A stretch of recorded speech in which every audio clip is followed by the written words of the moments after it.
À l'approche de la saison froide, il vous faudra très certainement mettre votre colonie au froid, ceci afin de garantir son bon développement futur. 1. Qu'est-ce que c'est? A. Définition.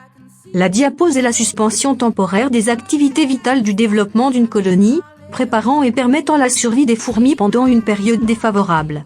Chez les fourmis, cette diapause affecte le couvain, surtout les larves, et la reine lors de la mauvaise saison. C'est la période hivernale dans les régions tempérées.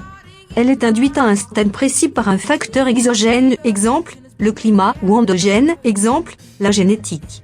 Pour plus de précision, veuillez consulter la synthèse sur l'hivernage et la diapause des fourmis, ainsi que le document sur les cycles saisonniers et les formes de dormance chez les fourmis. B. Utilité et conséquences en captivité. En élevage, elle permet de respecter le cycle naturel des fourmis. Bien que certaines espèces peuvent s'en passer, la plupart des espèces françaises en ont besoin pour se développer normalement. Ne pas respecter une diapause nécessaire pourrait, à terme, conduire la colonie à sa perte. À cela s'ajoute que chez certaines espèces, c'est une condition indispensable à l'apparition des princes et des princesses. Il est donc très important de respecter le cycle naturel des fourmis et de les faire hiverner. 2. Quand? La diapause hivernale a lieu lors de la saison froide. Suivant les espèces et le climat auquel elles sont confrontées, elles débutent plus ou moins tardivement en automne ou en hiver.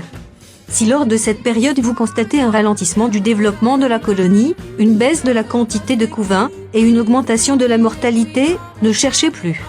C'est le signe qu'il faudra les faire hiverner relativement rapidement, et cela pendant une durée de 1 à 3 mois. 3. Comment?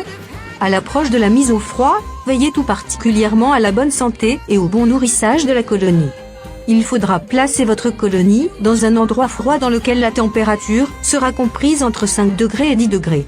Pour ne pas choquer la colonie, lui laisser le temps de s'organiser et respecter au mieux les conditions naturelles d'origine. Vous prendrez soin d'effectuer la mise au froid et sa sortie de façon progressive en abaissant ou augmentant petit à petit la température sur plusieurs jours. L'utilisation d'un thermomètre, ou mieux, d'un thermostat est de rigueur.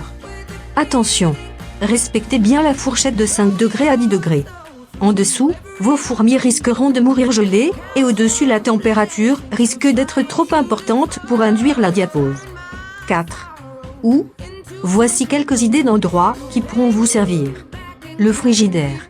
Leur thermostat permet généralement d'obtenir la bonne température. Le module de cave à vin, disposant d'un thermostat. La cave. Enterrée, une cave bénéficie de l'inertie thermique du sol, ce qui lui confère une température assez stable, et pas trop froide. Le garage isolé, ou toute autre pièce d'intérieur isolée et non chauffée ou très peu. Si vous n'avez pas les pleins pouvoirs sur la température du lieu de diapause, alors vérifiez très régulièrement la température et anticipez les brusques baisses de température d'hiver que vous indiquera la météo, ceci pour ne pas vous laisser surprendre.